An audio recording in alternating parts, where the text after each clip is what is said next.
Vamos continuar analisando aqui agora uma outra pseudoclasse.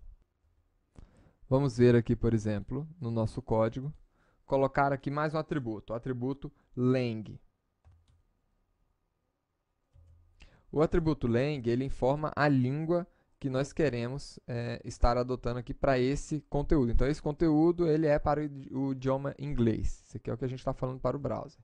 Então, por enquanto, não tem nenhuma modificação. Mas nós podemos aqui utilizar mais uma pseudoclasse, né? Na nossa tag A, eu quero utilizar a pseudoclasse aqui, lang.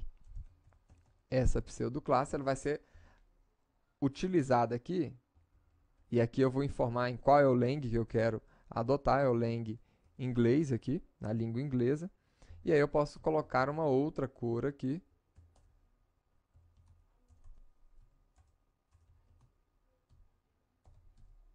para esse link. Então ele mudou a cor do link por conta do elemento ser em inglês, né? Se eu quisesse aplicar esse elemento, essa pseudoclasse para qualquer elemento aqui, né? Simplesmente eu poderia tirar o nome do elemento e ele passaria a aplicar para todos os elementos que tenham a marcação lang em inglês, né? E eu poderia fazer isso com qualquer outro elemento desses daqui. Vamos dar uma olhada agora nos pseudo-elementos. Essas aqui foram as pseudo-classes que nós acabamos de analisar. Agora vamos ver aqui os pseudo-elementos. Vamos começar com o pseudo-elemento firstLine. Mas antes, vamos alterar aqui um pouquinho o nosso código, né? Vou colocar aqui um elemento em bloco, o P, e vamos colocar aqui um pequeno texto. Vamos renderizar o resultado aqui agora. Então, nós temos um texto, né? E aí, neste texto, nós vamos aplicar aqui alguns pseudo-elementos. Então, o pseudo-elemento aqui, firstLine, que é o primeiro que a gente vai usar, ele destina-se a aplicar estilos na primeira linha do texto, né? Mas esse texto tem que estar contido em um elemento em bloco. Então, a gente pode ter aí elementos inline, pode ter rótulos, a gente pode aplicar isso em tabelas, inclusive.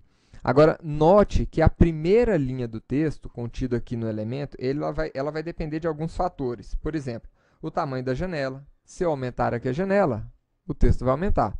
Então, a primeira linha vai ficar um pouquinho maior. Se eu diminuir, vai ficar um pouco menor. Vai depender do tamanho da fonte, vai depender desses fatores, de tabulação, enfim. Então, a quantidade de texto que a gente vai estilizar com esse pseudo-elemento vai variar de acordo com esses fatores. Então, vamos começar aqui, né? Eu quero alterar aqui a cor do elemento P, né? Que é o elemento que nós estamos utilizando aqui no parágrafo. E eu quero alterar a primeira linha deste elemento. Então, first line. E aqui nós podemos colocar a primeira linha apenas com a cor azul.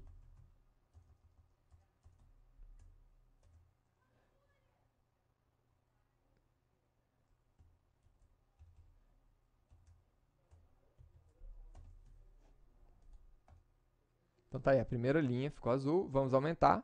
Então, aumentamos o tamanho do browser, ele deixou a linha, que ficou um pouco maior, azul também. Outra coisa que outro pseudo-elemento legal aqui de utilizar são as first letters. O pseudo-elemento first letter, ele destina-se a aplicar estilos à primeira letra do texto de um elemento em nível de bloco também.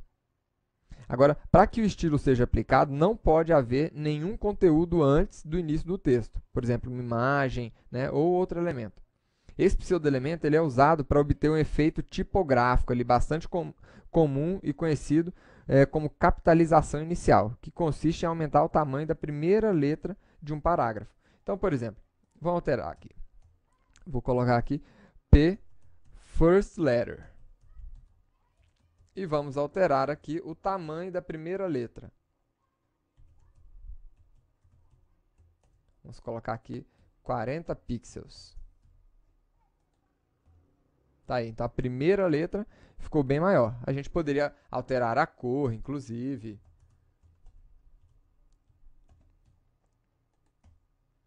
E assim por diante.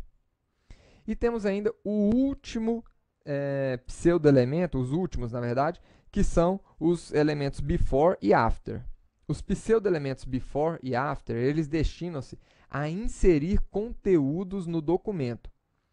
Então, os conteúdos eles são definidos na regra de estilo usando a propriedade content e inseridos antes, né, usando before, ou depois, usando after, do elemento alvo que a gente está adotando aqui. Então, por exemplo, vamos colocar aqui no final do nosso conteúdo o texto fim.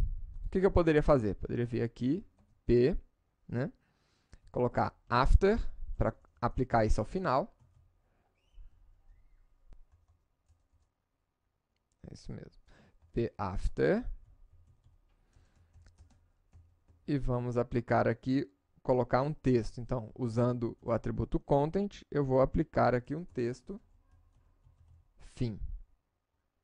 Né? E vamos fechar aqui. Vamos ver o resultado. Colocou o texto fim aqui no final para a gente. E se eu quisesse colocar um texto antes?